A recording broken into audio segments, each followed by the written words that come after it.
टी20 world cup के super 12 मरले के अहम मैच में सनसनी खेज मुकाबले के बाद भारत ने पाकिस्तान को शिकस्त दे दी। क्रिकेट के दो सुपर पावर्स के दरमियान खेला गया ये मैच अब तक टूर्नामेंट का सबसे सनसनी खेज मुकाबला साबित हुआ, जिसका फैसला आखिरी ओवर की आखिरी गेंद पर हुआ और भारत ने मतलूबा 160 रन का हदफ 6 विकेटों पर हासिल कर लिया। विराट कोहली इस असाबी शिकन मुकाबले में 82 रन बनाकर नॉट आउट रहे। भारत को आखिरी ओवर में जीत के लिए 16 रन दरकार थे, जो इसने मज़ीद 2 विकेटें गंवाकर हासिल कर लिए। यूं भारत इस मैच में 4 विकेटों से फातेह करार पाया।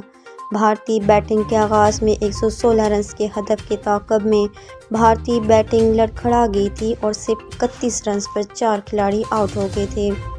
भारत को पहला नुकसान 7 के मजमूई स्कोर पर उठाना पड़ा, जबकि एल राहुल 4 रन बनाकर नसीम शाह का शिकार बने। कप्तान रोहित शर्मा तो चल में आया कि मुसादिक 10 के मजमूई स्कोर पर हारिस रऊफ को अपनी विकेट दे बैठे। इफ्तिखार अहमद ने इनका खूबसूरत कैच लिया। भारत की तीसरी विकेट 26 के मजमूई स्कोर पर गिरी, जब सूर्या कुमार यादव 15 के इनफरादी स्कोर पर हारिस रऊफ की दूसरी विकेट बने। 31 के मजमूई स्कोर पर विकेट कीपर मोहम्मद रिजवान और कप्तान बाबर आजम के गठजोड़ ने अक्षर पटेल को पोलियन की राह दिखाई। वो सिर्फ 2 रन बनाकर रन आउट हो गए। रन्स के मजमूई स्कोर पर 4 विकेटें गिरने के बाद 31 विराट कोहली और हार्दिक पांड्या ने टीम को सहारा दिया और दोनों बल्लेबाजों के दरमियान 113 रन की पार्टनरशिप हुई। पांड्या 37 गेंदों पर 40 रन बनाकर मोहम्मद नवाज का शिकार बने।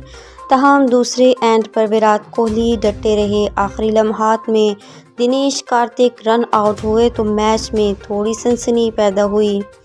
तमाम मैच भारत के नाम रहा। विराट कोहली को मैच का बेहतरीन खिलाड़ी करार दिया गया।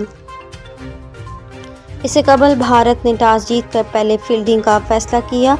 पाकिस्तान ने मुकर्रर 20 ओवर में 8 विकेटों के नुकसान पर 159 रन बनाए। पाकिस्तान की जानिब से शान मसूद और इफ्तिखार अहमद ने निफ सेंचुरियां स्कोर की। शान 52 रन बनाकर नॉट आउट रहे। इफ्तिखार अहमद ने धुआंधार 51 रन की इनिंग खेली। शाहीन अफरीदी ने 8 गेंदों पर जारहाना 16 रन बनाए। इनके अलावा कोई बल्लेबाज भारतीय बॉलर्स का सामना न कर सका और 7 बल्लेबाज डबल फिगर में दाखिल ही न हुए। कप्तान बाबर आजम बगैर कोई रन बनाए आउट हुए। मोहम्मद रिजवान 4, नायब कप्तान शादाब खान 5, हैदर अली 2 और मोहम्मद नवाज 9 और आसिफ अली सिर्फ 2 रन ही बना सके। भारत की जानिब से अर्शदीप सिंह ने 32 और हार्दिक पांड्या ने 30 रन देकर 3-3 विकेटें हासिल की। भुवनेश्वर कुमार और मोहम्मद शामी के हिस्से में 1-1 विकेट आई।